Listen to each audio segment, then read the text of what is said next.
기다림에 관해서 아주 간절히 기다리고 고대하던 그런 마음을 한번 경험한 적이 있습니다. 몇 년 전에 제 아내가 한국에서 암투병하고 있을 때 필리핀 비자 문제 때문에 저희 두 아이들도 한국에 있는 고등학교로 전학을 가게 되면서 거의 한 2년 동안을 저 홀로 필리핀에서 있었습니다. 학교와 교회를 운영하면서 혼자서 밥 먹고 혼자서 시간을 보내던 시간이 있었습니다. 마치 기러기 아빠처럼 그렇게 시간을 보냈던 것이죠. 그때 혼자 시간을 보내면서 가족들이 얼마나 보고 싶었는지, 언제까지 이 생활을 해야 될까? 한 2년 동안은 그렇게 생각하면서 생활을 했습니다. 그리고 종종 이 아내와 두 아이들이 포항에 있는 한동대 근처에 집을 얻고 그렇게 삶을 살아갔는데, 나만 빼고 셋이서 즐거운 시간을 보내고 그거를 사진으로 찍어서 저한테 보내준 적이 종종 있었습니다. 그러면 어떻게 나만 빼놓고 이렇게 즐거울 수가 있을까? 이런 생각을 하면서 하루라도 좀 빨리 한국으로 돌아갔으면 좋겠다, 이런 생각을 했습니다. 그리고 그러다가 학교 사역과 교회 사역을 어떤 선교사님께 이양을 하게 되고 또 현지인 목사님께 이양을 하게 되었습니다. 그리고 이제 몇 날, 한 달이나 두 달 정도가 남아 있었죠. 그 한 달이나 두 달 동안 기다리는 것이 얼마나 힘든지, 이게 시간이 왜 이렇게 빨리 안 가는지, 빨리 어떤 사역도 같이 다 이양해주고 넘겨줄 정보나 이런 것들 다 넘겨주고 빨리빨리 해서 시간이 빨리 지나갔으면 좋겠다, 그러면서 한국에 갈 날만 손꼽아 기다리곤 했었습니다. 그때는 마치 군대 제대할 때보다, 그것을 기다릴 때보다 더 그냥 정말 간절하게 기다리는 그런 마음으로 삶을 살았더랬습니다. 어느 날을 고대하고 기다리는 것, 정말 간절하게 기다리게 되면 그 기다리는 것이 너무나도 힘들 때가 있습니다. 그러나 힘들면서도 또한 한편으로는 소망이 있죠. 조금만 지나면 만날 것이다 라는 소망이요. 우리 주님께서도 재림하시고 하나님 나라가 완성되는 날을 우리 그리스도인들이라면 누구나 사모하며 고대할 것입니다. 언제쯤 예수님이 다시 오시려나? 언제쯤 하나님의 나라가 완성될 것인가? 언제쯤 나는 하나님 나라에 들어가서 영원토록 하나님과 함께 살아갈 것인가? 라고 하면서 기다리는 것이죠. 이 세상이 힘들어도 기다리고 힘들지 않아도 그 하나님 나라의 그 완성된 그 모습이 너무나도 영광스러운 모습이기 때문에 우리는 늘 기대하는 마음으로 살아가는 것입니다. 로마서 8장에 보면 탄식하며 그날을 기다리는 존재, 세 존재가 나옵니다. 탄식이라고 하는 것은 고통으로 인한 신음소리인데, 여인이 아기를 낳을 때 아파서 소리 지르는 소리를 의미합니다. 처음에 아기가 나오기 한참 전이라면 조금씩 고통이 시작되죠. 그래서 아프다 이 정도가 되겠죠. 하지만 아이가 나올 그 해산의 날이 임박할수록 어떻게 되죠? 여자분들은 많이 아시죠? 점점 그 고통의 강도가 강해지죠. 그리고 맨 마지막에는 소리 질러도 애가 잘 안 나올 때가 있습니다. 고통스럽죠. 그러나 그 고통을 어머니들이 감내하는 이유는 사랑스러운 아기가 태어날 것, 그것을 기다리는 마음으로 감내할 수 있다는 것입니다. 사랑하는 아기가 나오기 전에는 반드시 해산의 고통이 따르는 것처럼 예수 그리스도께서 재림하시고 하나님 나라가 완성하기 전에는 고통의 시간이 반드시 따라온다는 것입니다. 이 탄식하며 그날을 기다리는 존재의 세 가지가 나오는데, 첫 번째는 피조물입니다. 오늘 8장 22절에 보면 피조물이 다 이제까지 함께 탄식하며 함께 고통을 겪고 있는 것을 우리가 아느니라 라고 말씀하고 있습니다. 이 피조물은 모든 자연 만물을 가리키는데요, 만물의 영장인 인간, 곧 아담과 하와가 죄를 짓고 타락한 이후에 하나님께서는 자연 만물까지도 인간과 똑같이 저주를 내리셨습니다. 그 결과 피조물들은 허무한데 굴복하게 되었습니다. 이 말은 존재의 의미를 잃어버린 것입니다. 그리고 또 피조물은 썩어짐의 종노릇하게 되었습니다. 이 말은 피조물들이 썩어져 부패하고 고통을 당하게 된 것입니다. 여러분, 인간들만 죄로 인해서 고통을 느끼는 것이 아닙니다. 모든 피조물들도 고통을 느낍니다. 그리고 썩어져 부패하고 죽고 또 다시 태어나고 이런 것들을 반복하게 되는 것이죠. 그래서 이런 이유로 피조물들은 하나같이 탄식하고 신음하고 있습니다. 그러면서 모든 피조물들은 하나님의 자녀들이 예수 그리스도와 함께 영광스러운 몸을 입고 이 세상에 나타나는 것을 눈이 빠지게 기다리고 있습니다. 하나님의 아들들이, 우리 그리스도인들이 영광스러운 모습으로 변화될 날을 기다리고 있다는 것입니다. 모든 피조물들이 말은 안 하지만 아이고 그런 날이 언제 오려나, 빨리 왔으면 좋겠다, 이런 마음으로 기다리고 있다는 것입니다. 왜 이 피조물들이 기다릴까요? 우리 그리스도인들이 영광스러운 하나님의 자녀로 완성되면 모든 피조물들은 썩어짐의 종노릇한 데서 해방되어 하나님의 자녀들과 함께 영광의 자유에 이르게 되기 때문에 그렇습니다. 다시는 썩고 죽는 운명을 겪지 않아도 될 것입니다. 그리고 하나님의 자녀들인 우리와 함께 저 아름다운 하나님 나라에서 영광을 누리게, 영원토록 그 영광스러운 모습으로 살아가게 될 것이기 때문에 그렇습니다. 모든 피조물들이 그날의 영광을 사모하며 고통스럽지만, 지금 현재 고통을 겪고 있지만, 그리고 탄식하고 있지만 그날을 고대하며 기다리고 있다는 것입니다. 여러분, 혹시, 저는 이제 꽃과 나무를 보는 걸 너무 좋아하는데요, 길을 가다가 꽃들을 이렇게 쳐다보게 되면 꼭 물어보십시오. 니네들 하나님의 자녀들이 영광스럽게 완성되는 것을 기다리고 있니? 라고 물어보시면 아마 꽃들이 고개를 끄덕이면서 그날이 빨리 왔으면 좋겠습니다, 아마 얘기하는 걸 마음속으로 들을 수 있을지도 모르겠습니다. 꽃과 나무뿐만 아닙니다. 모든 자연 만물이 다 그것을 고대하고 있습니다. 두 번째는 우리 그리스도인들도 이 날을 손꼽아 기다리고 있습니다.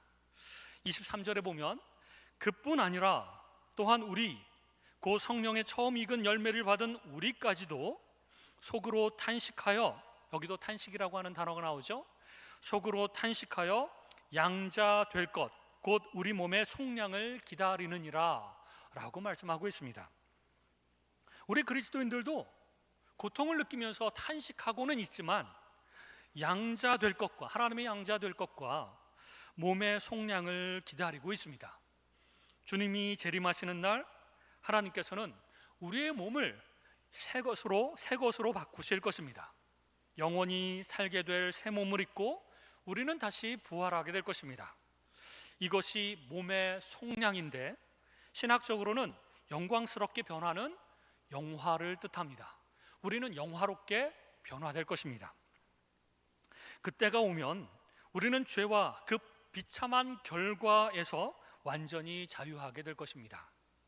그리고 그때가 되면 아픈 것이나 곡하는 것이나 썩는 것이나 죽는 것이 다시 우리를 괴롭히지 않게 될 것입니다.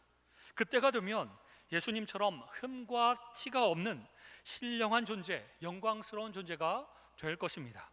그때가 되면 우리는 예수 그리스도와 함께 왕노릇할 것이고 모든 천사들이 우리 앞에 무릎을 꿇고 수종들 것입니다. 우리는 이 날을 고대하고 기다리고 있습니다. 기도하면서 기다리고 있는 것이죠. 세 번째, 성령 하나님께서도 이 날을 기다리고 계십니다.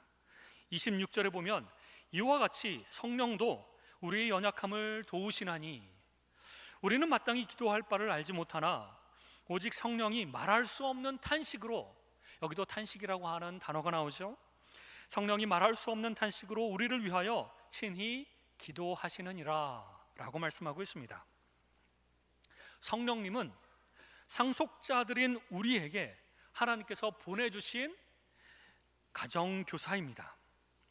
항상 우리 마음속에 머물고 계시며 우리가 하나님의 상속자로서 훈련을 잘 받도록 지도해 주시는 보혜사 하나님이십니다.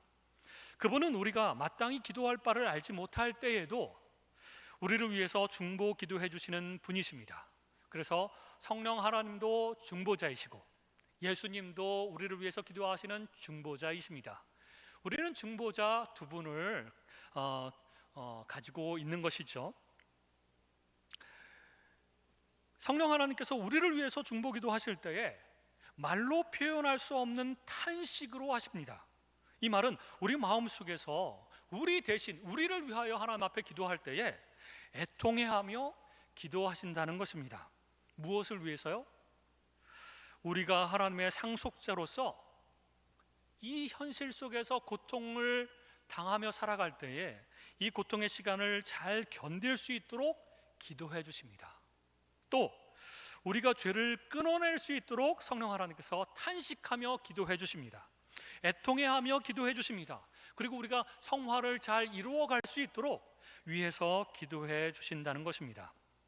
이 고난의 현실을 살아가는 하나님의 상속자들로서 우리는 이렇게 하나님 예수 그리스도의 재림과 하나님 나라가 완성될 날을, 그리고 우리가 영화로운 모습으로 바뀌어질 날을 기대하며 살아가야 되는 것이죠.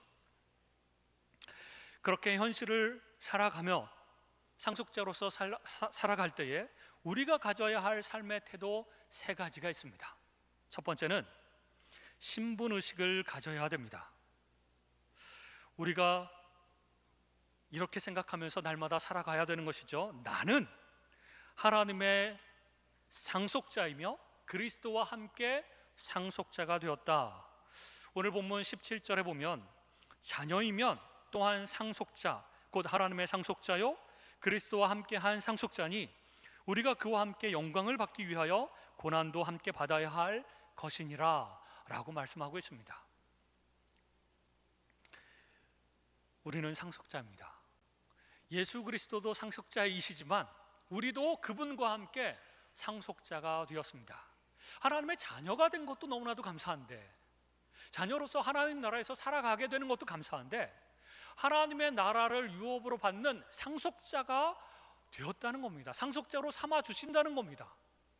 여러분, 기업의 상속자가 되면 어떻게 됩니까? 그 기업 총수가 되는 것이죠. 하나님 나라의 상속자, 어느 한 나라의 상속자가 되면 어떻게 되죠? 그 부모님을 대신해서 나중에 그 왕권을 누리는, 그 다음 왕위를 부여받는 그런 사람이 바로 상속자인 것이죠.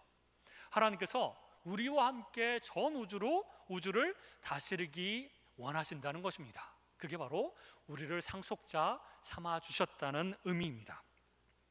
그런데 우리가 상속자로서 영광을 받기 위하여 고난도 받아야 한다, 이렇게 말씀하고 있습니다.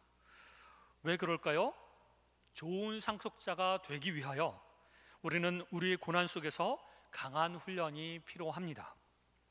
여러분, 종종 영화나 드라마에서 혹은 책에서 이런 이야기가 있죠. 대기업의 총수가 이제 나이가 들어서 이 기업을 물려줄 자식을 선택합니다. 자식들 중에서 누구한테 이 기업을 물려줄 것인가, 다음 기업 총수는 누가 될 것인가, 그러면서 이제 이 아들이 좋을까 아니면 저 딸이 좋을까, 이렇게 생각하는 장면들이 있죠. 그리고 마침내 기업 총수가 자기의 대를 이어서 이 기업을 물려받을 상속자를 정하게 되면 어떻게 되죠? 혹독하게 훈련을 시킵니다. 왜? 이 기업을 망하게 하면 안 되니까, 이 기업을 잘 경영할 수 있도록 혹독하게 공부를 시키기도 하고, 때로는 이 회장 아들을 혹은 딸을 말단 직원으로 몰래 위장시켜서 일을 배우도록 고생시키곤 합니다. 미워서 야, 너 고생 좀 해봐, 그러면서 너 벌 받아야 돼, 벌로서 주는 것이 아닙니다. 미워서가 아니라 기업을 맡기기 위해서, 훈련시키기 위해서 주는 것이죠. 그런데 가끔은 상속자로서 말단 직원이 됐는데 내가 회장 아들이야 라고 밝히지 않고 몰래 그 말단 직원의 훈련을 잘 받는 장면들이 있습니다. 그러면 이 사람이 회장 아들인지 딸인지 모르고 함부로 대하는 직원들이 종종 있죠. 종종 힘든 일만 시키고 괴롭히기도 하고 무시하기도 하고 과장이나 부장이나 혹은 뭐 대리가 막 이렇게 함부로 대할 때가 있습니다. 그러면 누구는 알아요? 상속자인지? 자기는 알아요. 나는 아는 것이죠. 그리고 우리 아버지만 압니다. 그러면서 마음속으로 이렇게 생각하겠죠. 니네들 내가 누군지 아직 몰라서 그래. 내가 회장만 돼봐라. 니네들 다 잘라버릴 거야. 뭐 이렇게 마음속으로 생각할 수도 있습니다. 우리도 마찬가지입니다. 하나님께서 우리 각 사람들에게 너는 내 상속자다, 그냥 자녀가 아니라 하나님 나라를 물려받을 상속자다라고 말씀하시는데 주변 사람들은 내가 하나님 나라의 상속자인지를 잘 모릅니다. 그리고 나한테 힘들게 하고 막 괴롭히기도 하고 무시하기도 하고 그럴 때가 있습니다. 근데 속으로 여러분 생각하십시오. 나는 상속자다. 니네들이 몰라서 그렇지. 나는 하나님 나라의 상속자다.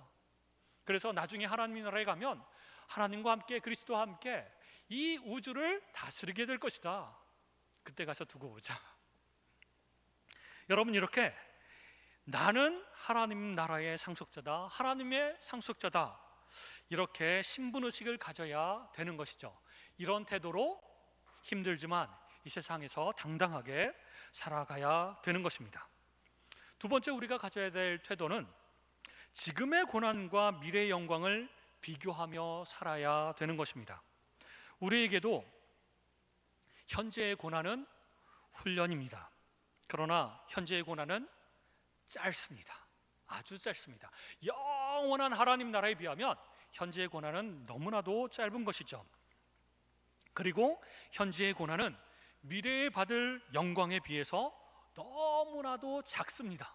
여러분, 지금 닥치는 고난이 너무나도 크게 느껴질 때가 많죠. 그러나 내가 나중에 하나님 나라에서 받을 그 영광과 비교하면 이 현재에 받고 있는 이 고난과 역경은 너무나도 작다라고 하는 것을 잊지 마셔야 됩니다.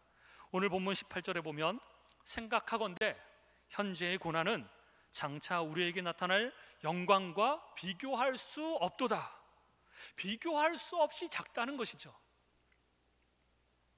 여러분, 말단 직원으로 3년 동안만 배우고 버티면 대기업에 총수를 시켜주겠다라고 말씀하시면 여러분 어떻게 하겠습니까? 3년 그까짓 것, 너무나도 짧게 여겨지지 않겠습니까? 고난이 있더라도, 아주 혹독한 훈련이라고 하더라도, 나를 무시하고 괴롭히고 한다고 할지라도 3년? 그 정도의 고난? 아무것도 아니라고 생각할 수 있지 않겠습니까? 이 3년만 지나면 내가 대기업의 총수가 될 텐데 그 정도 우리가 못 견디겠습니까? 이런 조건을 아마 모든 회사 사원들한테 얘기를 한다면, 너희들에게도 기회가 있다, 3년 동안 혹독한 훈련을 받겠나? 라고 한다면 모든 회사 사원들이 나도 하겠습니다, 나도 하겠습니다. 그 정도의 고난 3년, 그게 뭐 어렵겠습니까? 아무리 힘들어도 내가 대기업 총수가 된다면 하겠습니다 라고 말하지 않겠습니까? 우리도 마찬가지입니다. 여러분, 우리도 현실에서 80년 동안 혹은 길면 90년 동안 고생을 좀 많이 하면서 살아갑니다. 수많은 역경과 어려움이 있을 겁니다. 그러나 이러한 역경들에 비하면 나중에 얻게 될 그 하나님 나라의 영광은 비교할 수 없을 정도로 엄청나게 크다는 것입니다. 그 영광을 바라보면서 참고 견디십시오. 이것을 마땅히 받아들이십시오. 내가 훈련받고 하나님 뜻대로 이것을 잘 견디면 하나님께서 하나님 나라를 유업으로 나에게 상속해 주실 것이다 라고 하는 마음으로 이 시간들을 견디시기 바랍니다. 여러분, 예전에 텔레비전에서 그 실험한 장면을 나온 적이 있습니다. 그 어린 아이를 대상으로, 초등학교 저학년이나 유치원 애들을 대상으로 실험한 것입니다. 방 안에 이 아이 혼자 들어가게 해놓고 사탕 하나를 앞에다 둡니다. 그리고 이 사탕을 먹지 않고 30분 동안 견디면 근데 네가 먹어도 되고 안 먹어도 되는데 너한테 선택이 있는데 이것을 30분 동안 안 먹고 견디면 30분 후에 사탕을 2개 주겠다. 이런 실험을 했습니다. 그랬더니 어떤 아이들은 10분, 15분, 20분 지나면서 너무 먹고 싶은 거예요. 그래서 30분을 견디지 못하고 그냥 홀랑 사탕을 먹어버린 것이죠. 하지만 나중에 30분이 지난 다음에 사탕을 2개로 받을 수 있으니 지금 먹고 싶어도 좀 참자. 참는데 얼마나 힘들겠습니까? 어린아이가. 근데도 참으면 내가 2개 얻을 수 있다. 그 조금 후의 미래에 받을 보상에 대해서 그렇게 생각을 한 것이죠. 그런 아이들이 나중에 커서 성공한다고 합니다. 그 실험을 통해서. 여러분, 우리는 뭐 사탕 가지고 이게 뭐 견뎌라 뭐 이렇게 실험을 하면 안 되겠죠. 여러분, 잠깐 1년 동안 역경을 견디면 내가 당신에게 100억을 주겠소 라고 한다면 어떻겠습니까, 여러분? 역경 못 견디겠어. 한 6개월쯤 지나다가 100억 포기하게 이렇게 얘기하시겠습니까, 여러분? 그 보상이 어마어마한데 100억 조금만 더 견디면 된다. 조금만 더 견디자. 이러면서 참지 않겠습니까? 그런데 하나님 나라는 100억 비교할 수 없습니다. 1000억 비교할 수 없습니다. 놀라운, 그리고 그 나라에서 우리가 다스리게 될 그 놀라운 보상, 이 보상을 주시면서 견뎌라. 그래서 우리는 지금의 고난과 미래의 영광을 늘 비교하면서 살아야 됩니다. 특별히 지금 현재 고난을 겪고 있는 분이 계시다면 이거 힘들긴 하지만 장차 받을 그 영광과 비교하면 이거 아무것도 아니다. 이렇게 날마다 생각하면서 살아가야 된다는 것이죠. 그렇게 살아간다면, 그 영원토록 영광스러운 삶을 기대하면서 살아간다면 우리는 견디기가 좀 더 수월할지도 모르겠습니다. 세 번째로 우리가 가져야 될 태도는 참음으로 기다리는 것입니다. 비슷한 말 같은데 25절에 보면 만일 우리가 보지 못하는 것을 바라면 참음으로 기다릴지니라 라고 말씀하고 있습니다. 그러므로 여러분, 현실의 고통과 역경이, 고난이 힘들지라도 여러분 불평하거나 원망하지 마십시오. 그리고 포기하지도 마십시오. 믿음으로 굳건히 서서 뿌리를 내리고 흔들리지 말고 그렇게 살아가십시오. 참음으로 기다리시고 참고 기다리면 멀지 않은 날 우리 주님께서 다시 오실 것이고, 주님께서 다시 재림하실 때에 우리는 썩을 몸을 벗고 하늘로부터 내려오는 영광스러운 몸을 입고 다시 부활하게 될 것입니다. 여러분 믿습니까? 너무나도 멋진 모습으로 그렇게 부활하게 될 것이고, 또한 이 더럽고 오염된 세계는 사라져버리고 나에게 고통을 주는 모든 원인들도 다 사라져버리게 되고 온 세상이 새롭게 단장을 하고 우리 앞에 나타나게 될 것입니다. 그리고 이 고난은 빨리 지나가게 될 것입니다. 여러분 이런 말 들어본 적이 있으시죠? 이 또한 지나가리라. 누가 한 말인지 아십니까? 찾아보니까 뭐 외경인가 위경에 솔로몬이 한 말이라고 하더라고요. 성경에는 나와 있지 않지만 이 또한 지나가리라. 조금만 참으면 이 또한 지나가리라. 이 모든 역경이나 이런 것들이 지나가고 나서 우리는 어떻게 되겠습니까? 좀 더 강해지고, 좀 더 순수해지고, 좀 더 성숙해지고, 좀 더 주님께서 원하시는 모습으로 변해 갈 것입니다. 그러므로 이 순간을 참고 기다리자는 것이죠. 하나님께서 그렇게 참고 인내하고 그렇게 이 세상을 살아가라고 말씀하고 계십니다. 여러분, 제가 이제 책에서 본 실화인데 어떤 교회 다니시는 권사님 한 분이 있었습니다. 젊었을 때부터 과부가 되어서 홀 어머니로서 자식들을 고생하면서 키워냈다고 합니다. 쓸 거 쓰지 않고 아껴가면서 고생을 마다하지 않고 뼈가 으스러지도록 그렇게 일하시면서 그 자식들을 교육시켰다고 합니다. 그리고 이 자식들은 잘 성장했고 모두 다 삶에서 성공하고 또 부유하게 이렇게 자라났다고 합니다. 그런데도 불구하고 이 권사님은 나이가 많이 드셨음에도 불구하고 혼자서 좀 초라한 집에서 계속 살아가고 계셨다고 합니다. 그랬더니 이 자식들이 하는 말이, 어머니, 우리가 이제 다 성공하고 재정적으로도 넉넉하니 어머니를 위해서 제가 아파트를 하나 사드리겠습니다. 그쪽으로 이사하시죠. 그랬더니 어머니가 거절하셨어요. 그러면 아파트가 싫으시면 전원주택이라도 사드리겠습니다. 그랬더니 지금 이 상태가 좋다, 더 이상 그 말을 하지 말아라, 그렇게 말씀을 했다고 합니다. 그랬더니 자녀들은 그 모습을 보면서 계속 마음이 안 좋았겠죠. 그러면서 이 어머니에게 계속 얘기를 했다고 합니다. 어머니, 제발 좀 이사 가시죠. 저희가 다 준비하겠습니다. 이사 가시죠. 그랬더니 이 어머니가 어느 날 자녀들을 다 불러 모으고 이렇게 이야기를 했다고 합니다. 너희들이 정 그렇다면 내 집을 새로 지어주면 좋겠다. 어떻게 지어드릴까요? 그랬더니 그 집은 너무나도 아름답게 지어야 되는데 문이 12개였으면 좋겠고, 기둥도 12개였으면 좋겠고, 이 바닥은 황금으로 좀 깔아주면 좋겠고, 그리고 벽면은 전부 다 12보석으로 치장해 줬으면 좋겠다. 그랬더니 이 자식들이 그 말을 듣고, 어머니, 농담하지 마세요. 그런 집이 어디 있습니까, 세상에. 그렇게 이야기를 했다고 합니다. 그랬더니 이 어머니가, 없으면 관둬라. 나는 그 집을 이미 하늘나라에 갖고 있으며 곧 조금 있으면 입주할 예정이란다. 이렇게 말씀했다고 합니다.